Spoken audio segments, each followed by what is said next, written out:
Welcome to another episode of Talking with WIT, Kevin and Son, and the people you should know. This episode is brought to you by RMK Productions and the 10 United Podcast Network.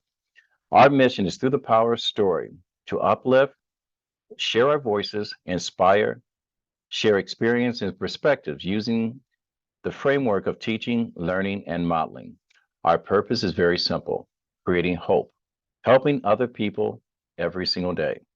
Hello, my name is Kevin McLemore. I'm an award-winning author, and I'm the host of Talking with Kevin and Son. Today, we'll be talking to Miss Juri Love. We'll learn about her story and her gift to survive.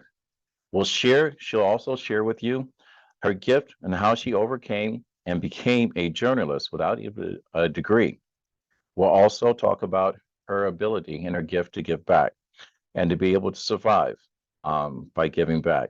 And if you hang around long enough, we will also have Jury share with you her appearance as an actress in an Oscar-nominated film called Don't Look Up as a Japanese reporter alongside Emmy-nominated son Jaden and her best-selling book, A Gift from Adversity, in three categories on Amazon.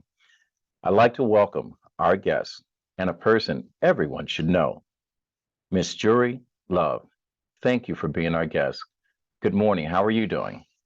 Good, how are you, Kevin? Thank you so much for the introduction and having me on your show.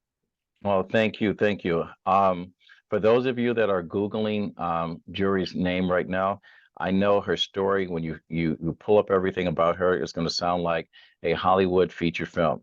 I would like to share with our listeners her story on how she overcame and survived sexual and physical abuse as a child, but also how she came to America at 18 years of age and was able to thrive with a gift and to think first and live with a sense of courage and allow her music in order to be that platform that will carry her through.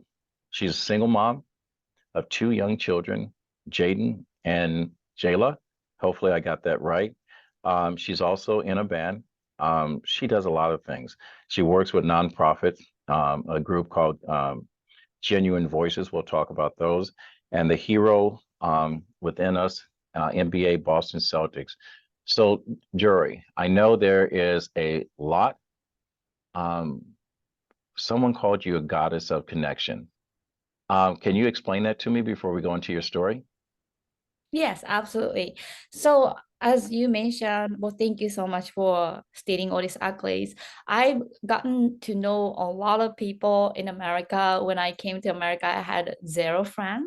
And Hmm. then along the way, I accumulated a lot of talented people, circle of friends, and I have really good memory of not only who they are, but what they do and what they have accomplished. So when somebody is needing something, I can remember, okay, he is an attorney, he is a plumber, he is building a deck. I'm really good at connecting the dots. So people start to call me goddess of connection. And that's really advantaging me for being a reporter now and a film producer because those are really good skills to have. Those are excellent skills. But you're also a survivor. There are a lot of people that have brought their story forward in books, a lot like yours, a gift of adversity. And there are a lot of people that are sitting at home right now with a story that needs to be told. Um, Before you came to America at 18 years of age, you had to overcome a lot. And when I say survivor with a gift, I know your courage because I know you personally, but our listeners don't. If you don't mind, and if it's not too hard, can you rewind before we go forward and give the listeners a little bit about your story and how you came up before you came to America and what life was like? Yes, absolutely. So, A Gift from Adversity, my book that's available on Amazon. It's the subtitle is Overcoming Sexual Abuse, Domestic Violence, Bullying, and Homelessness. And then I've experienced all of this before 18 years old. So what happened was when I was in Japan, I was raised in a very small village, about 4,000 people near Mount Fuji, beautiful countryside of Japan, where everybody knew everyone in good and bad way. And my parents got divorced when I was 8. And then after that, well, prior to their divorce, I witnessed a lot of domestic violence against my mom from my father. And then I wanted to always intervene. And then not only that, I had my uncle who is, I think he had some mental delay or something, that my grandpa was always beating him up, and then alcohol problems, and then always exposed to violence. And then after my mother left, the sexual abuse started to happen. And think as young as I can remember, I started to like have two uncles and my father sexually stimulate me all the time, and having orgasm at such a young age, by getting forcefully stimulated, really made my brain wired like so differently than other people. And I was getting physically and sexually, verbally, emotionally abused. But by the time when I was experiencing that in Japan, there was no talk about sexual abuse, no children's right, no Me Too movement, nothing like that. I had no idea what was going on, but I knew that it was very, very scary and then uncomfortable. And I knew that it was not okay.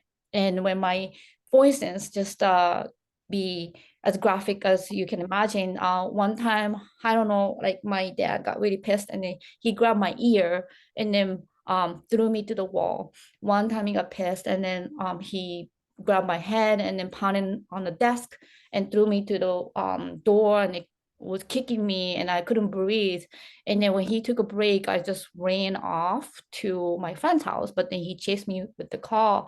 And then he was like, obviously I was like 12 or 13, that he knew where I was going. So he was ahead of me waiting for me and stuff. So I had to go to another people's house. He was still trying to punch me. So my friend's parents tried to intervene.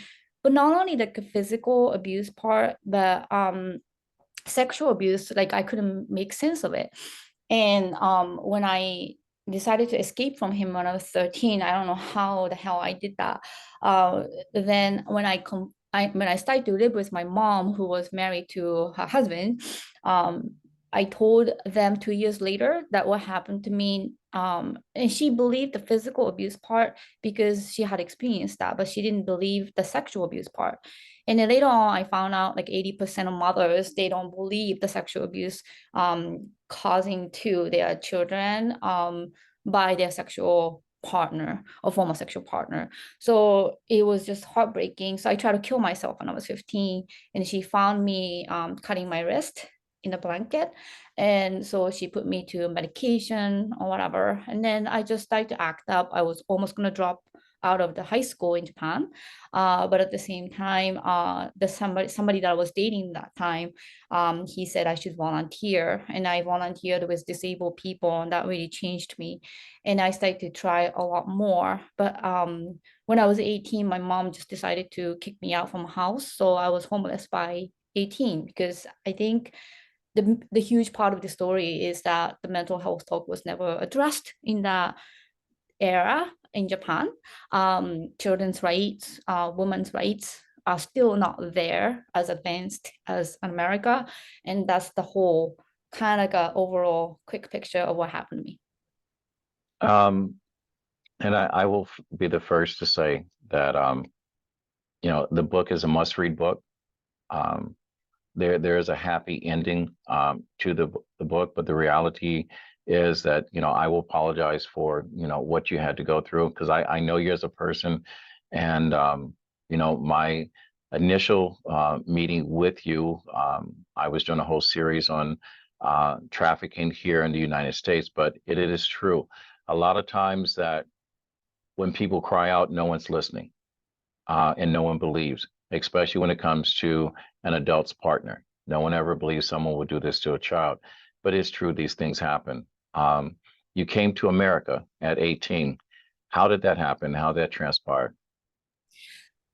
Our city was holding exchange program audition like competition. So I wrote an essay and I did interview 10 against 1 twice. First year I failed, and second year I got the award. I was chosen one of the team to come to America out of 23 auditioners, and then I was trained by Japanese government affiliated youth organization to be sent to America, greeted by Crown Prince and Crown Princess of Japan. Back then, now they are Emperor and Empress of Japan Yeah. at the Emperor's Palace. That's how I got here. All right. And you have a strong connection to music. You are you've got some music out on YouTube. Am I correct? Can you tell us a little bit about your music and how that is intertwined with your life presently? Sure. So I was actually taking piano lesson growing up, and then I went to Berklee College of Music. Since 1998, I came to Boston. When I went to the exchange program, it was 2 weeks first, and then after I went back to Japan, I came back for 6 months program, and I went back to Japan and became homeless. And I got a scholarship audition uh, to attend Berklee College of Music. So I came to Berklee when I was 21, 22, and then I graduated. And then I have album out.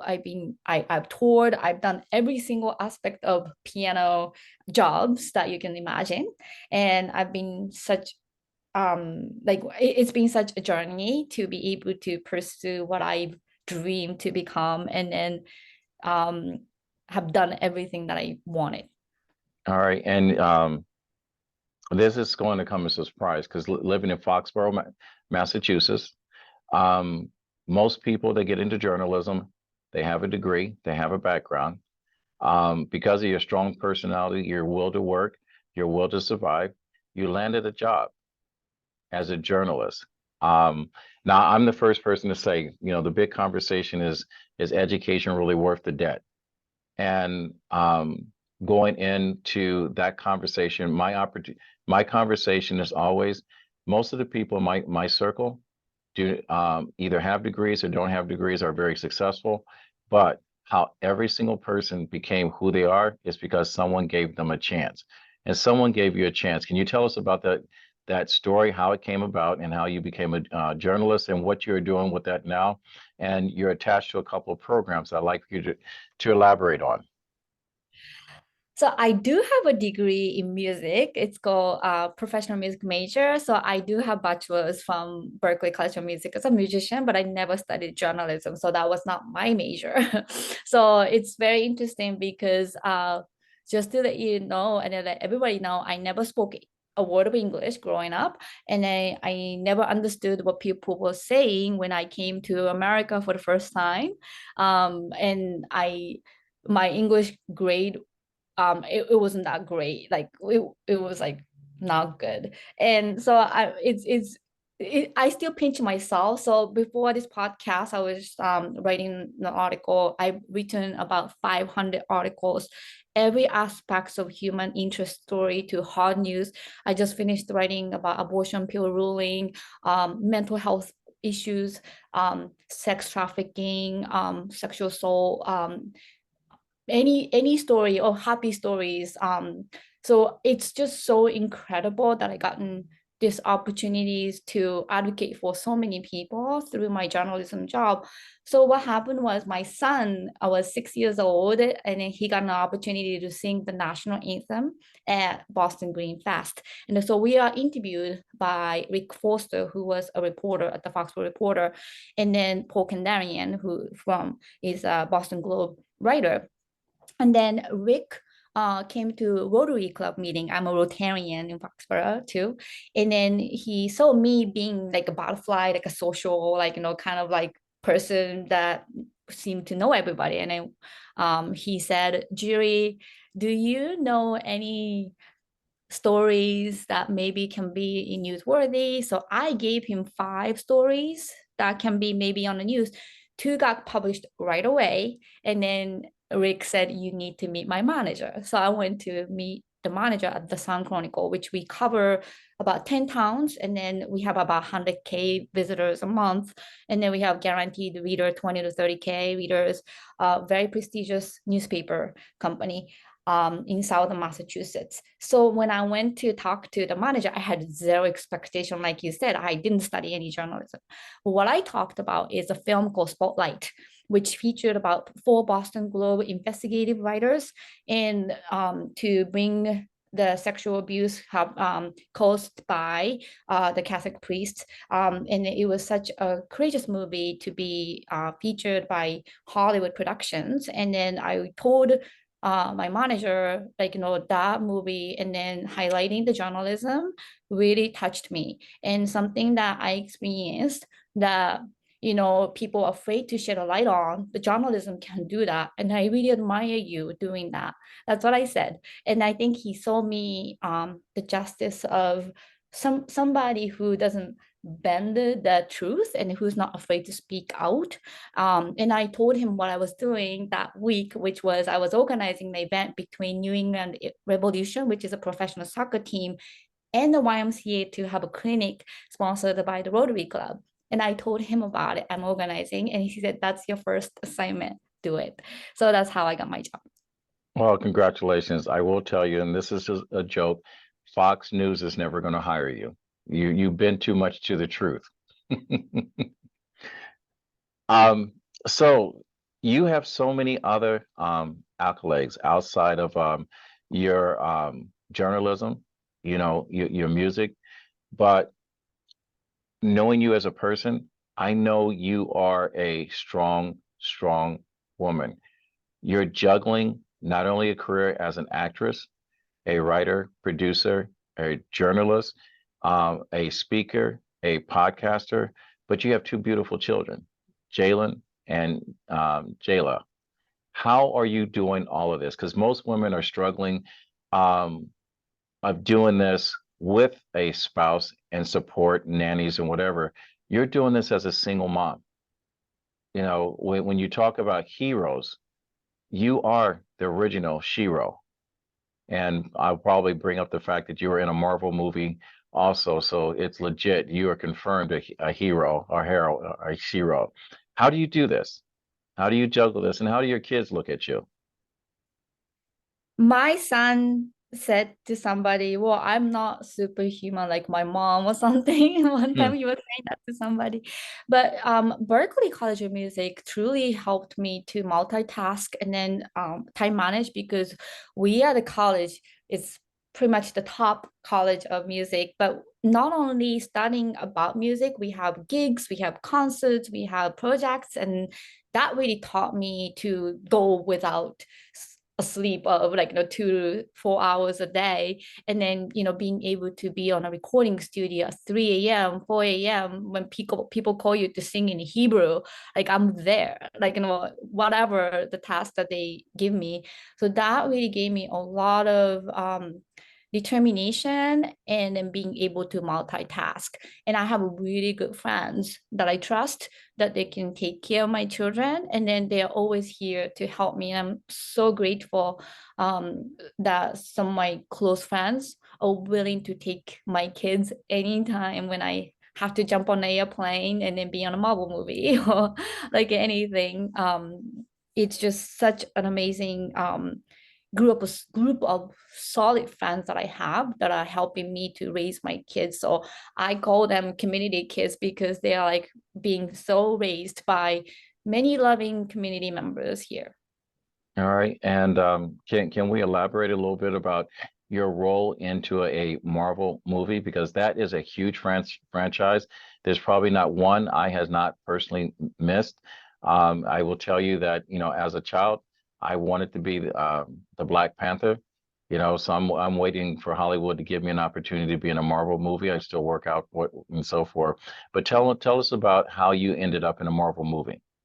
So I did Marvel twice. One I cannot disclose yet. Yep. One that I can disclose, which was Shang-Chi, The Legend of Ten Rings. I was a body double, photo double of Miss Michelle Yeoh, who won the Oscar from Everything Everywhere All at Once. So I was doing Dexter, just background work, and then one of my gaffer friend tagged me on Facebook. This is after 12 hours day. I came home exhausted, checked my Facebook notification. I got tagged for photo double Michelle Yao. I had no idea. Nothing was written besides that.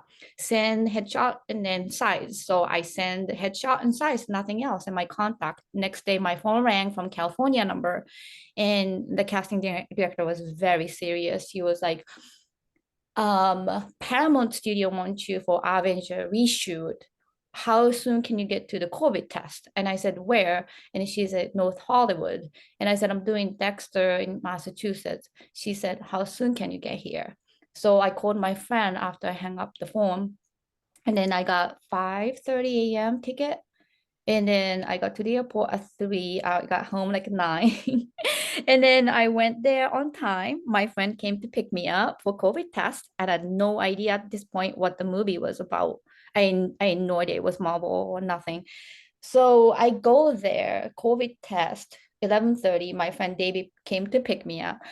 And then I said, do you know what this movie is about? And then he's like, it's called Shang-Chi, The Legend of Ten Rings. I'm like, what? I So then, watched that movie. yes, then I got to go to a fitting. The Michelle Yeoh wore 3 fabulous costume designed by this lady, Kim. And then Kim was there to welcome me at the fitting. And I got to wear this very, very complicated superhero costumes in the bathroom. And then they were comparing me and Michelle Yeoh's photo and see how it works. And the next day I was at the Paramount Studio day. My lunch was lobster tail and filet mignon, and it was just so amazing. Just and then seeing Sim Liu and Menger in action, and then being on this like giant blue screen studio, there's absolutely nothing there, but there's a lot of marks. But then when you stand behind the screen, there's a vast Chinese rice field. It Hmm. was so incredible to see the Paramount Studio. I was chauffeured by golf cart and I was given a map, like the city, and no idea where I was. So somebody came to help me to navigate me where I had to go. AD was so nice. Everybody was just so amazingly nice, and I had a really great time. Well, I'm going to make sure that I've got a good friend in Hollywood, George Lee, that I'm going to make sure that when this is done, I'm going to send him over because he's someone that you should definitely meet because he's doing a lot of great things in Hollywood as a film director and producer. But you're also a writer, producer, and film director within. So you have your own accolades. But when they say the apple doesn't fall far from the tree, nor does the rose petal fall too far from the rose, because um, I heard a conversation of Emmy being attached to your name, and not only your name, to your son's name. And I think you're being fitted for an outfit. I think you and Jaden are going to the Emmys. Why? So I didn't do much. It's Jaden. It's my son who was 12 years old who got nominated for Emmy. We are going to the awards ceremony on June 10th. So he's been on NESN, New England Sports Network Clubhouse, NESN Clubhouse reporter, co-host. For the second year contract. So this is an incredible story. So Kevin, when we got an opportunity to audition for NESN Clubhouse host, they already won Emmy before pandemic. And this is before pandemic, right before the pandemic. Jaden passed self-tape auditions, Zoom audition, and he was at the in-person NESN studio audition. He got the gig. We went to sign the paper. Everything was good to go. Then the pandemic hit. So 2 years of time, it was completely canceled. So we gave up on this dream of him reporting about the Boston Red Sox. And my son loves baseball. That's his sport. And we were devastated. And then the Christmas after the pandemic, and he was asked to do the self tape again. So I'm like, oh my gosh, here you go. And then we did 2 Zoom callbacks, and then he got the gig out of all these people who auditioned for it. And we started working last year, and so he did about 10 or so episodes, and they loved him, and they were so kind that he got extended his contract for the second year. So we just had a shoot last week, and he's actually going to Fenway Park tomorrow to interview Yoshida, who is $90 million 5 years contracted Red Sox new player, that he's asked to interview some questions in Japanese. And then Emmy was basically from the last year's episode where he was inside of the green monster at the Fenway Park cracking jokes, but it was part of the script that he had to memorize. So every episode, he was given like 4 to 9 pages to completely memorize, no teleprompter whatsoever, and being an action as well. And he interviewed some kids on the field or whatever the situation is. Last last week was a card vote, which is a card trading place. Hmm. He had his script 2 days before, Kevin, 2 days before, and he had 4 pages to memorize, and he had math homework too. So it's a lot for 12 years, but he's nailing it, crashing it, and he's now nominated. And he's 12 years old. So for all those young people out there having trouble doing your homework, I will tell you, he is slated to be up on Talking with Kevin and Son. We're going to talk about how he juggles all of this. But before we go on and talk more about all the things you've done, because both you and your son, you have been around Oscar winning film producers and directors. We'll talk about how that feels to be with around those people.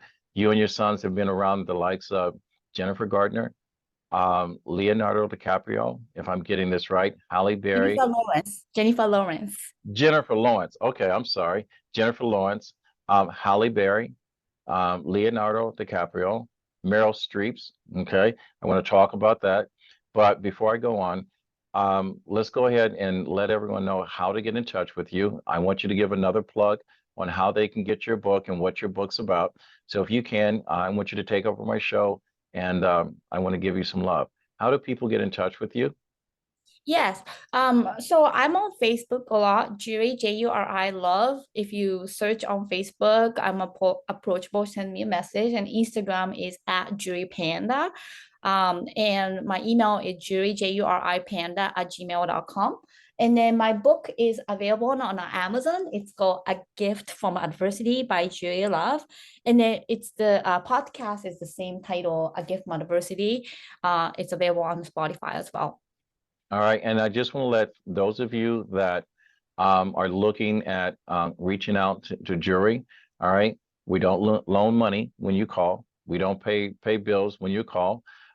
She's not going to cast you in her next film project. She's not going to read your screenplay, so don't ask. But if you want to get to know a genuine person, or if you're a podcaster and would like to have her on your show to talk about and share her story, she is open for that. She is a wonderful, wonderful person.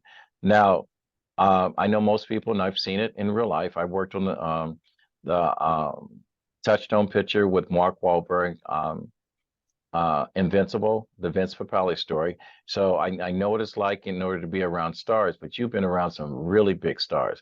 How do you avoid being starstruck? And are they different from regular people? And how do they treat you?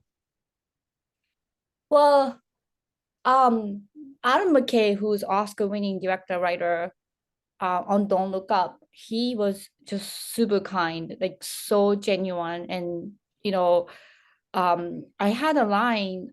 The scene that I worked on got cut, unfortunately, but I had a line of me in the car by myself and this $100,000 red camera. I was holding like selfie style, and he said, if you mess up the words here and there, that's fine. Like, if you want a different words, that's fine. And then I said, should I look up the sky when I say sky? And this Adam was like, oh, don't worry, just feel whatever you feel like. Not. He was so casual.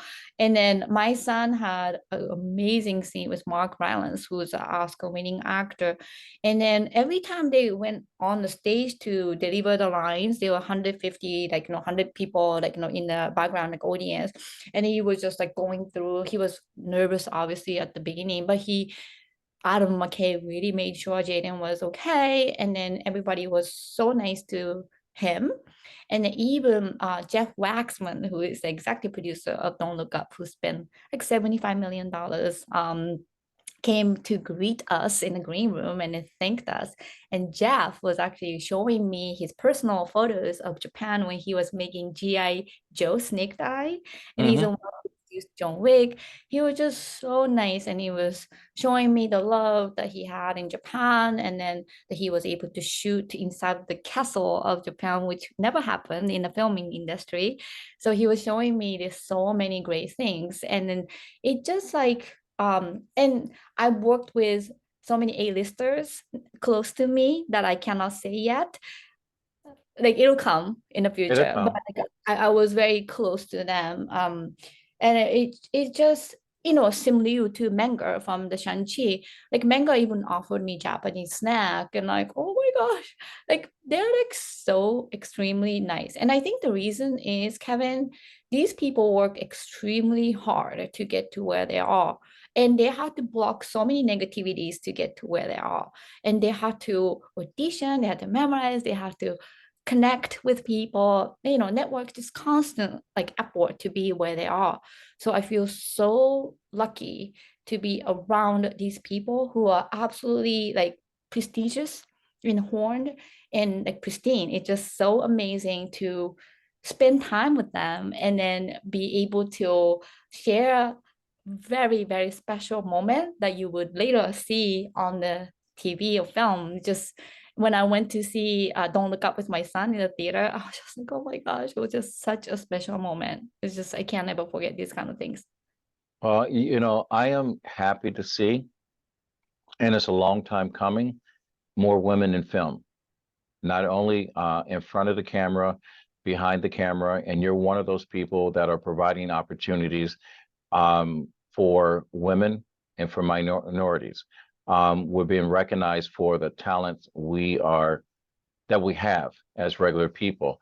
What are you working on right now? If you can share that with us, your personal stuff. This is a time to, if you're writing, producing, to go ahead and talk about that. When can we cast? And I'll let my agent know when I can audition for it.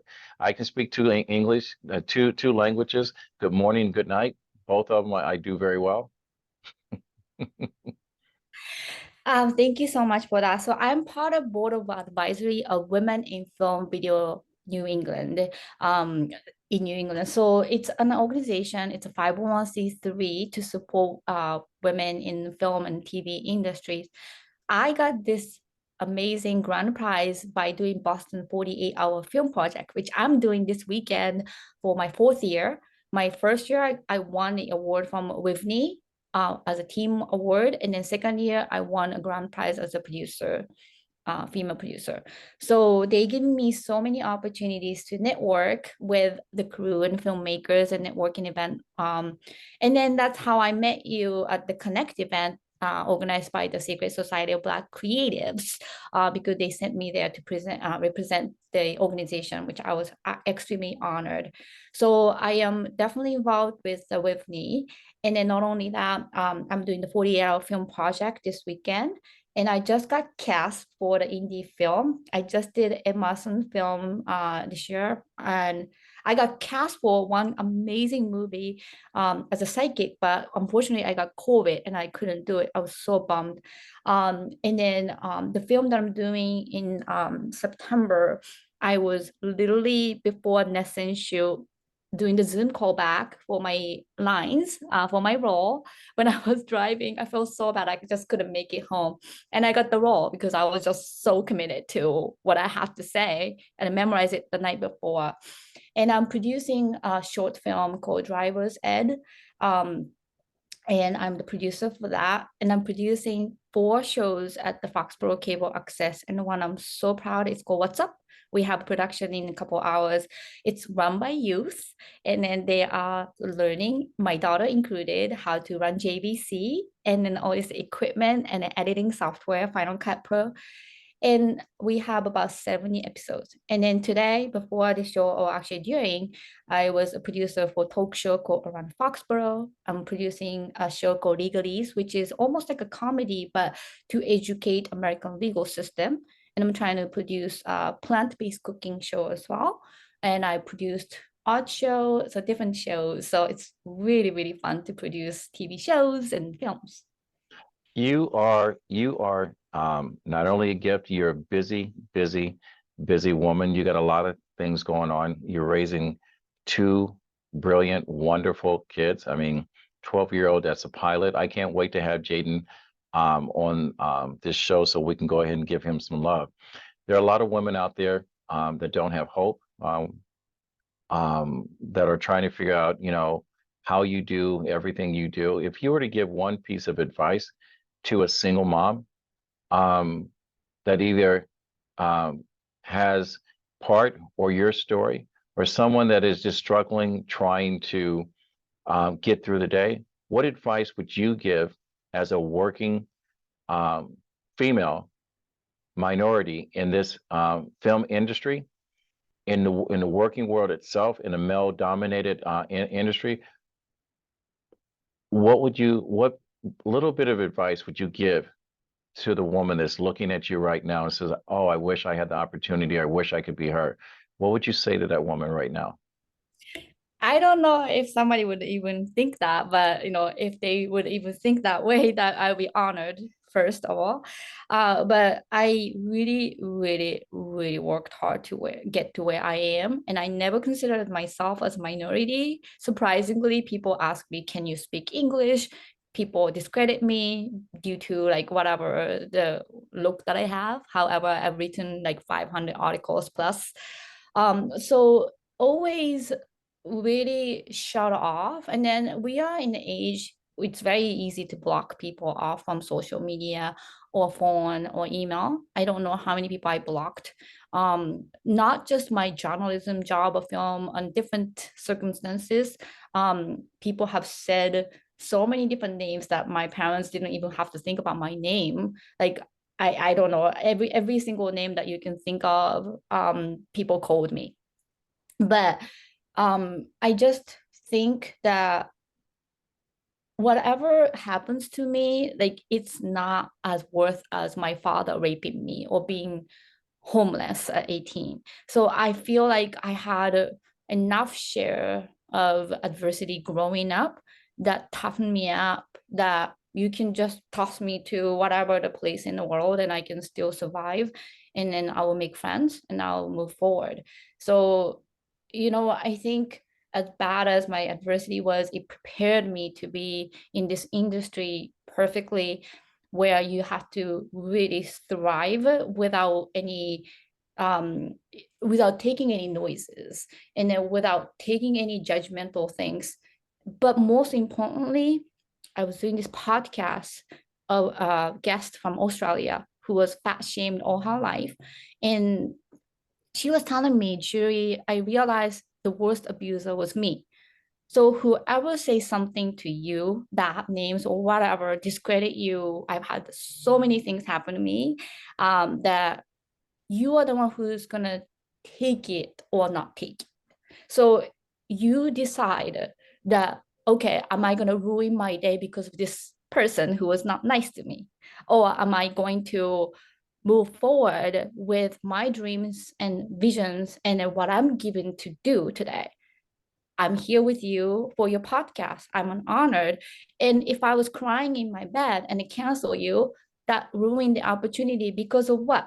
The people who were mean to you, my father included. I cannot let that happen anymore. I've suffered enough. And people who are suffering out there, you suffered enough. And you already gave the power to them. Stop giving the power to all these perpetrators and people who are ugly to you. Just stop giving your precious day. You only have 24 hours, and that 24 hours, no matter what color of race you are, it's not going to discriminate. You only have 24 hours. Are you going to be in bed crying over it, or are you going to move forward and meet more positive people? There are 8 billions of us. Why would you waste time for these people who is trying to ruin your life? It's up to you to take it or not take it, and digest it or not digest it. You can block it. And my daughter always say, "Mom, just block him or her," and they stop FaceTiming him or her. Like, and she's very strong. She's 6 years old. So self-advocacy, self-respect, self-love. My favorite mantra that I want to share is, I'm the love that I seek. And I am going to let our listeners digest that. Normally, I would add something to it, but I couldn't have said it any better. Um, I do have this one question to ask, and it's ASK, and I want you to ask big.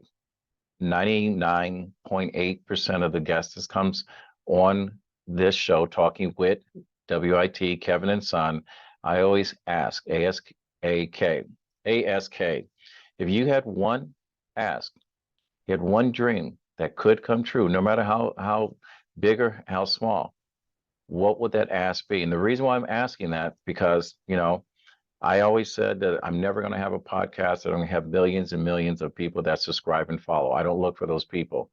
I'm a firm believer you're surrounded by the people that reflect you. And I am a person of a high call to action. My friends are people that if I need them, no matter what time I call, they respond. And I'm the same way with sponsors. My sponsors back me no matter how big or how small the ask is. I'm probably the only podcaster, and hopefully you'll adapt this on your podcast, is that almost 2 years that I've been doing this, I've had 4 people that have answered this question, and someone that has followed and subscribed this podcast has granted them their one wish. Not a lot of people go through their whole life and get a dream that comes true. So my listeners are not people that drive by an accident. They stop and help. So, Miss Love, if you had one ask, big or small, what would that ask be?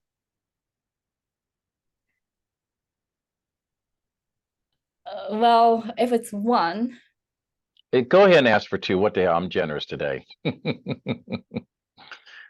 well, the house that I don't have to worry about paying for mortgage for my children to have their own bedrooms and they can have a dog. Okay. And maybe a jet for my son. And, Cessna for my son. and the reason why she's asking for a jet, because at 12 years old, her son's a pilot. Correct. All right, and we'll learn that. And one more time, how do people get in touch with you? This is another plug for your book, that it's on Amazon. There's a couple categories, and she is at the top of 3 categories that will consider her a bestseller in those categories at this time. So tell us about a little bit more about your book, and why people should buy it, and how they're going to help, how to reach you on your social media, and then we'll wrap up. Thank you again. My Facebook is Juri, Juri Love, and my Instagram is at Juri Panda, Juri Panda. And my email address is juripanda, juripanda @gmail.com. And my book is called A Gift from Adversity. The subtitle is Overcoming Sexual Abuse, Domestic Violence, Bullying, and Homelessness. And if you Google or go to Amazon and then just put A Gift from Adversity by Juri, Juri Love. Now, I want to ask a question. Don't put your book away. Can you hold it up there a little bit more? Yeah. That is a very classic, beautiful cover. Who's the photographer? Taiga Kuni. All right, got to make sure you give him some love, because that's important too. So, Juri, my friend, my most talented friend, my friend that I have now labeled you as the gift. You are a true gift to the world. I want to thank you. I am very humbled to have you as a guest on my podcast. Anything you want the listeners to take away from this that you want to say in final before we wrap? Well, first of all, thank you, Kevin, for having me on your podcast. I truly appreciate it. And then for the listeners out there who are maybe having a bad day today, just acknowledge your feelings. And if you're sad, that's completely okay. If you need to cry, if you're having panic attack, that's completely okay.